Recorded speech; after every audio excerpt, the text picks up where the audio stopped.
take your seats, everyone." Jack and I walked right behind a couple of sixth graders into the building and then followed them to the auditorium.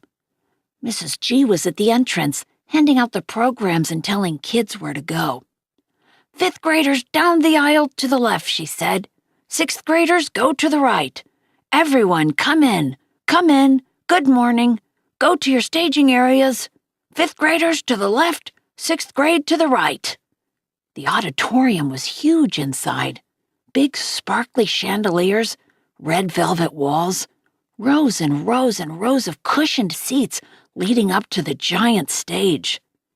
We walked down the wide aisle and followed the signs to the fifth grade staging area, which was in a big room to the left of the stage. Inside were 4 rows of folding chairs facing the front of the room, which is where Ms. Rubin was standing, waving us in as soon as we walked in the room. "Okay, kids, take your seats, she was saying, pointing to the rows of chairs. "Don't forget, you're sitting alphabetically. Come on, everybody, take your seats." Not too many kids had arrived yet, though, and the ones who had weren't listening to her. Me and Jack were sword fighting with our rolled-up programs. "Hey, guys!" It was Summer walking over to us. She was wearing a light pink dress and I think a little makeup. "Wow, Summer, you look awesome," I told her, because she really did. "Really? Thanks. You do too, Augie." "Yeah, you look okay, Summer," said Jack, kind of matter-of-factly. And for the first time, I realized that Jack had a crush on her. "This is so exciting, isn't it?" said Summer. "Yeah, kind of," I answered, nodding. "Oh, man, look at this program," said Jack, scratching his forehead. "We're going to be here all freaking day." I looked at my program. Headmaster's opening remarks, Dr. Harold Jansen. Middle School Director's Address, Mr. Lawrence Tushman. Light and Day, Middle School Choir. 5th Grade Student Commencement Address, Jimena Chin. Pachelbel, Canon in D, Middle School Chamber Music Ensemble. 6th Grade Student Commencement Address, Mark Antoniak. Under Pressure, Middle School Choir. Middle School Dean's Address, Ms. Jennifer Rubin. Awards Presentation, see back. Roll call of names. "Why do you think that?" I asked. "Because Mr. Jansen's speeches go on forever," said Jack. "He's even worse than Tushman." "My mom said she actually dozed off when he spoke last year," Summer added.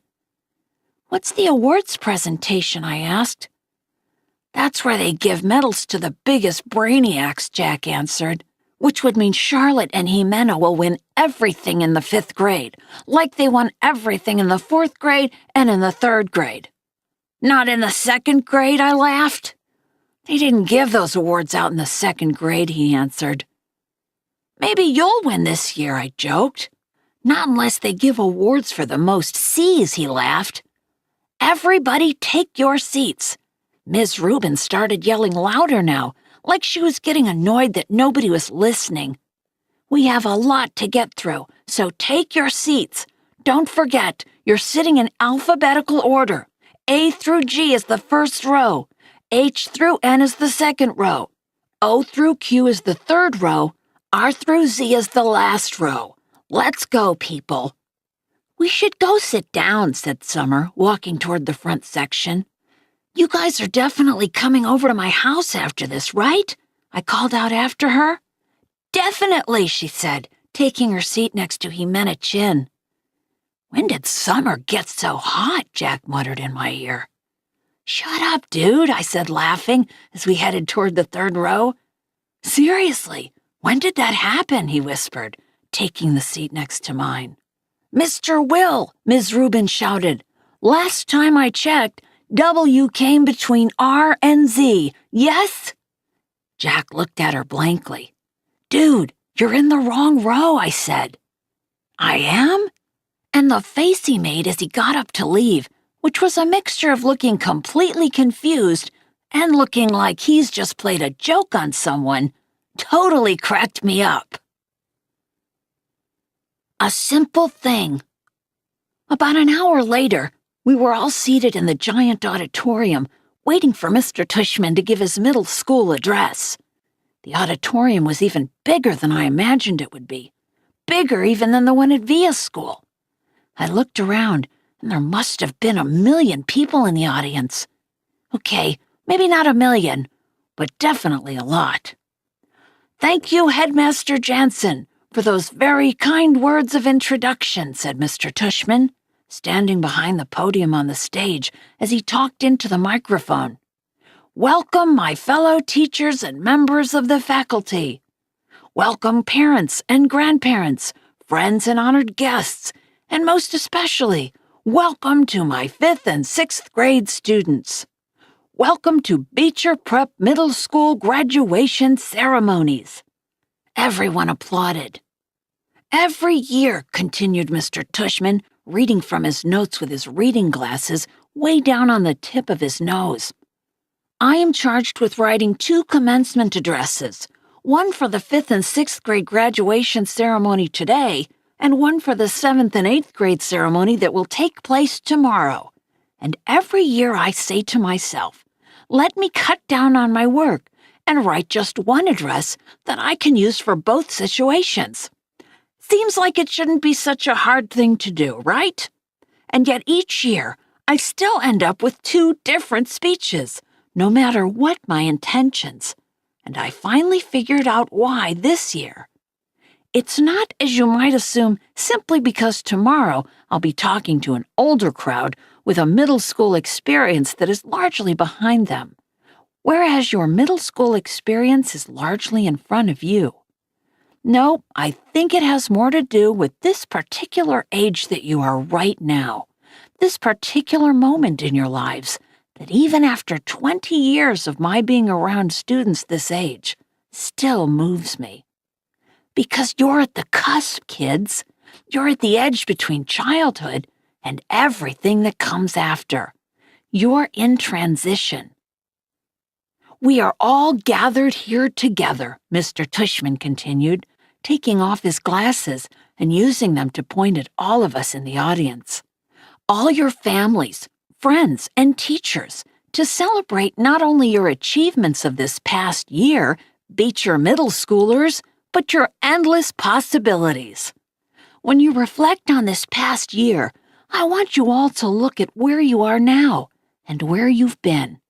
You've all gotten a little taller, a little stronger, a little smarter, I hope." Here some people in the audience chuckled. But the best way to measure how much you've grown isn't by inches or the number of laps you can now run around the track, or even your grade point average, though those things are important to be sure. It's what you've done with your time, how you've chosen to spend your days, and whom you have touched this year. That, to me, is the greatest measure of success. There's a wonderful line in a book by J.M. Barrie, and no, it's not Peter Pan, and I'm not going to ask you to clap if you believe in fairies. Here, everyone laughed again. But in another book by J.M. Barrie called The Little White Bird, he writes, "He started flipping through a small book on the podium until he found the page he was looking for, and then he put on his reading glasses. Shall we make a new rule of life?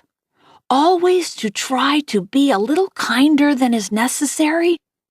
Here Mr. Tushman looked up at the audience. "Kinder than is necessary," he repeated. What a marvelous line, isn't it? Kinder than is necessary. Because it's not enough to be kind, one should be kinder than needed. Why I love that line, that concept, is that it reminds me that we carry with us, as human beings, not just the capacity to be kind, but the very choice of kindness. And what does that mean? How is that measured? You can't use a yardstick. It's like I was saying just before. It's not like measuring how much you've grown in a year. It's not exactly quantifiable, is it? How do we know we've been kind? What is being kind anyway? He put on his reading glasses again and started flipping through another small book. "There's another passage in a different book I'd like to share with you," he said. "If you'll bear with me while I find it. Here we go. In Under the Eye of the Clock by Christopher Nolan, the main character is a young man who is facing some extraordinary challenges. There's this one part where someone helps him, a kid in his class. On the surface, it's a small gesture, but to this young man, whose name is Joseph, well, if you'll permit me." He cleared his throat and read from the book. "It was at moments such as these that Joseph recognized the face of God in human form. It glimmered in their kindness to him. It glowed in their keenness. It hinted in their caring. Indeed, it caressed in their gaze." He paused and took off his reading glasses again. "It glimmered in their kindness to him," he repeated, smiling. "Such a simple thing, kindness. Such a simple thing. A nice word of encouragement given when needed. An act of friendship. A passing smile." He closed the book, put it down, and leaned forward on the podium. "Children, what I want to impart to you today is an understanding of the value of that simple thing called kindness. And that's all I want to leave you with today. I know I'm kind of infamous for my, verbosity." Here everyone laughed again. I guess he knew he was known for his long speeches. "But what I want you, my students, to take away from your middle school experience," he continued, "is the sure knowledge that in the future you make for yourselves, anything is possible. If every single person in this room made it a rule that wherever you are, whenever you can, you will try to act a little kinder than is necessary, the world really would be a better place. And if you do this, if you act just a little kinder than is necessary, someone else, somewhere, someday, may recognize in you, in every single one of you, the face of God." He paused and shrugged. "Or whatever politically correct spiritual representation of universal goodness you happen to believe in," he added quickly, smiling, which got a lot of laughs and loads of applause, especially from the back of the auditorium where the parents were sitting. Awards. I liked Mr. Tushman's speech, but I have to admit, I kind of zoned out a little during some of the other speeches. I tuned in again as Miss Rubin started reading off the names of the kids who'd made the high honor roll because we were supposed to stand up when our names were called. So I waited and listened for my name as she went down the list alphabetically. Reed Kingsley, Maya Markowitz, August Pullman. I stood up.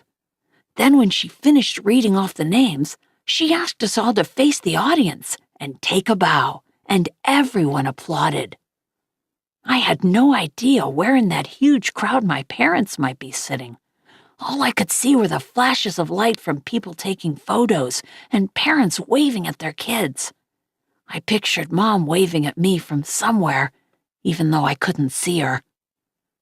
Then Mr. Tushman came back to the podium to present the medals for academic excellence, and Jack was right. Jimena Chin won the gold medal for overall academic excellence in the 5th grade. Charlotte won the silver. Charlotte also won a gold medal for music. Amos won the medal for overall excellence in sports, which I was really happy about because ever since the nature retreat, I considered Amos to be like one of my best friends in school. But I was really, really thrilled when Mr. Tushman called out Summer's name for the gold medal in creative writing. I saw Summer put her hand over her mouth when her name was called, and when she walked up onto the stage, I yelled, "Woo-hoo, Summer!" as loudly as I could, though I don't think she heard me. After the last name was called, All the kids who just won awards stood next to each other on stage, and Mr. Tushman said to the audience, "Ladies and gentlemen, I am very honored to present to you this year's Beecher Prep School Scholastic Achievers. Congratulations to all of you." I applauded as the kids on stage bowed. I was so happy for Summer. "The final award this morning," said Mr. Tushman, after the kids on stage had returned to their seats, "is the Henry Ward Beecher Medal to honor students who have been notable or exemplary in certain areas throughout the school year. Typically, this medal has been our way of acknowledging volunteerism or service to the school."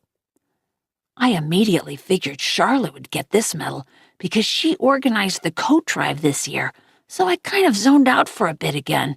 I looked at my watch, 10:56. I was getting hungry for lunch already. Henry Ward Beecher was, of course, the 19th century abolitionist and fiery sermonizer for human rights, after whom this school was named, Mr. Tushman was saying when I started paying attention again. While reading up on his life in preparation for this award, I came upon a passage that he wrote that seemed particularly consistent with the themes I touched on earlier, themes I've been ruminating upon all year long. Not just the nature of kindness, but the nature of one's kindness, the power of one's friendship, the test of one's character, the strength of one's courage. And here, the weirdest thing happened. Mr. Tushman's voice cracked a bit, like he got all choked up. He actually cleared his throat and took a big sip of water. I started paying attention for real now to what he was saying. "The strength of one's courage," he repeated quietly, nodding and smiling. He held up his right hand like he was counting off. Courage, kindness, friendship, character. These are the qualities that define us as human beings and propel us, on occasion, to greatness. And this is what the Henry Ward Beecher Medal is about, recognizing greatness. But how do we do that? How do we measure something like greatness? Again, there's no yardstick for that kind of thing. How do we even define it? Well, Beecher actually had an answer for that. He put his reading glasses on again, leafed through a book, and started to read. "Greatness," wrote Beecher, "lies not in being strong, but in the right using of strength. He is the greatest whose strength carries up the most hearts." And again, out of the blue, he got all choked up. He put his 2 index fingers over his mouth for a second before continuing. "He is the greatest," he finally continued, "whose strength carries up the most hearts by the attraction of his own. Without further ado, this year, I am very proud to award the Henry Ward Beecher Medal to the student whose quiet strength has carried up the most hearts.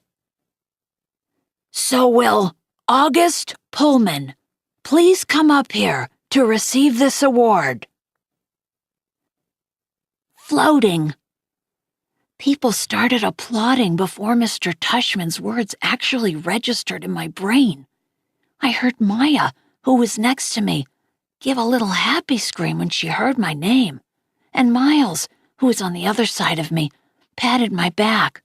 "Stand up, get up," said kids all around me, and I felt lots of hands pushing me upward out of my seat, guiding me to the edge of the row, patting my back, high-fiving me.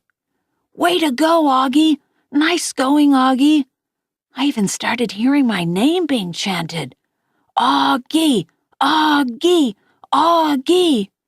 I looked back and saw Jack leading the chant, fist in the air, smiling and signaling for me to keep going, and Amos shouting through his hands, "Woo-hoo, little dude!"